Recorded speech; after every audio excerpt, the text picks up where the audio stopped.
Hi guys, for today's video ay pupunta tayo sa minahan namin.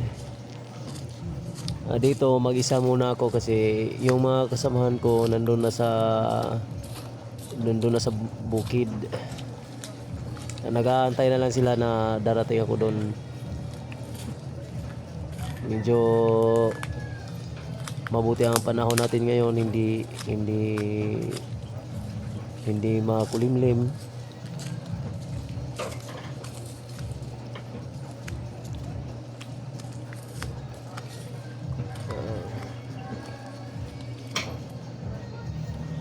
At ito na nga, nakarating na ako dito sa sa tambayan namin, pahingahan kumbaga.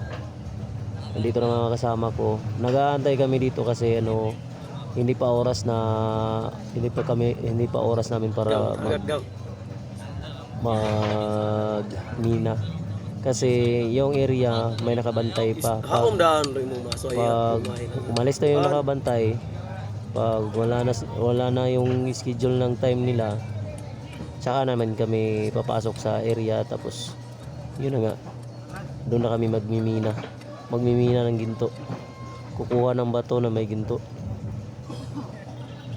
Dito nga yung pinsan ko, gumagawa yan ng ng handle ng maso.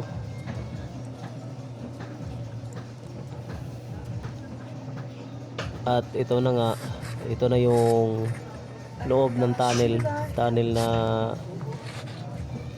sarili kong tunnel. Dito ako kumukuha ng, tawag sa amin dito, palata, yung bina na bato. Dito ako nagdidistino.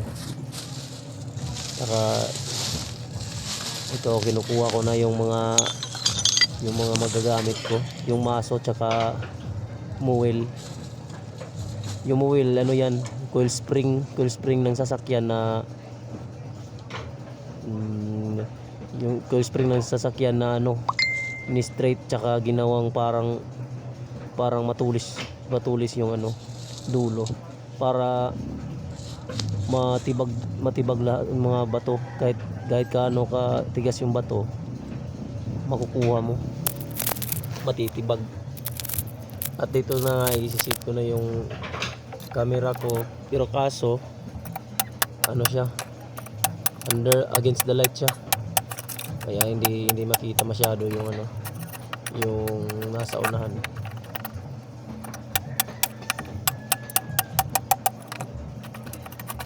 At dito pala guys, yung yung kinukuha ko, tawag sa amin dyan, palata pa yan, para pang planta.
At ito na nga guys, yung binibiyak ko, yan na yung magiging palata. Mahirap talaga magminiro mga guys, kasi yung magpasok mo pa lang sa entrance, nilibing na yung isang paa mo. Para ka na nilibing sa hukay. Kaya ingat-ingat na nga lang. Hindi natin alam kung anong mangyayari, kung safe ba yung area. Pray, ang ginagawa lang namin, dadasal na lang. Bago kami pumasok, dadasal.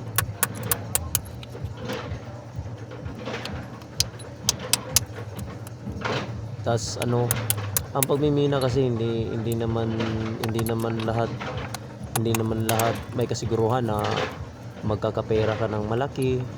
Minsan nga yung pinaghirapan mo, tabla-tabla na lang.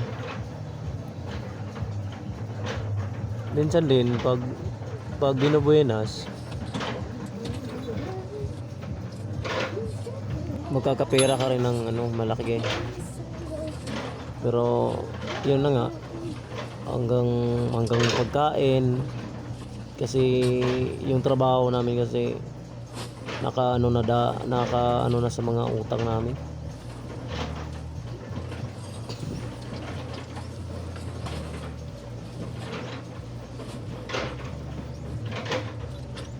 So ayan guys, patapos na ako dyan.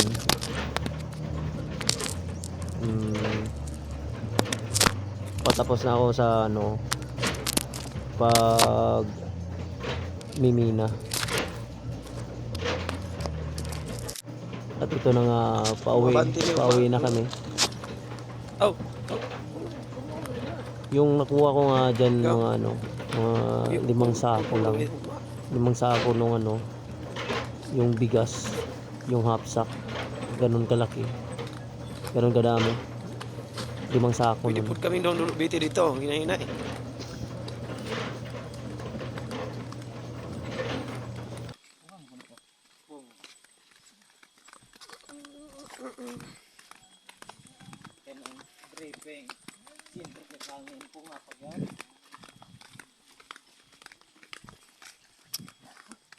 Mahirap talagang maging minero mga guys, kasi dugo at pawis, tsaka buhay mo isusugal mo para lang sa trabaho ito. Lord, I thank you for sunshine. Para meron lang makain yung pamilya, tapos kung ano yung mga pangangailangan, mga utang may mababayaran pag binibuenas.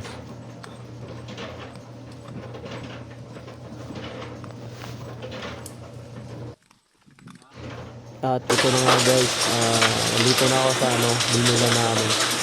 Bili na ng mga bato.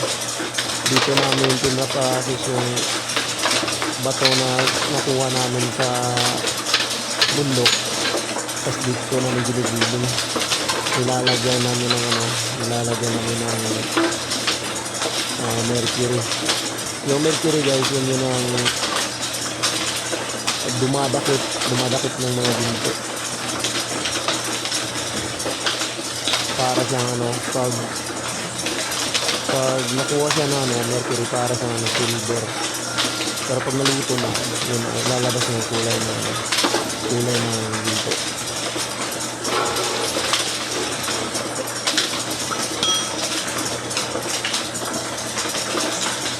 Dating naman dito sa Bulmilan, may limit na oras din yung pagiging dyan. 2 proseso. Tawag sa amin, palayog saka baboy. Yung baboy, nilalagyan mo muna ng mercury, tapos kinukuha yung mga rod. Pagkatapos ng mga 20 minutes, ikunan ng rod at titira yung isang rod. Yung rod, bakal. Yan yung dumudurog ng mga bato.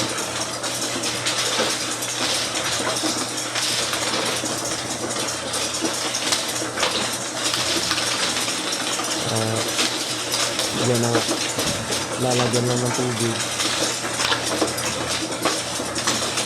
Tapos iikot naman yan mga 20 minutes ulit. Saka magpa-process. At yan mga guys, yan muna yung ating video ngayon kasi abangan nyo yung mga susunod na upload ko. Thank you for watching and please follow me.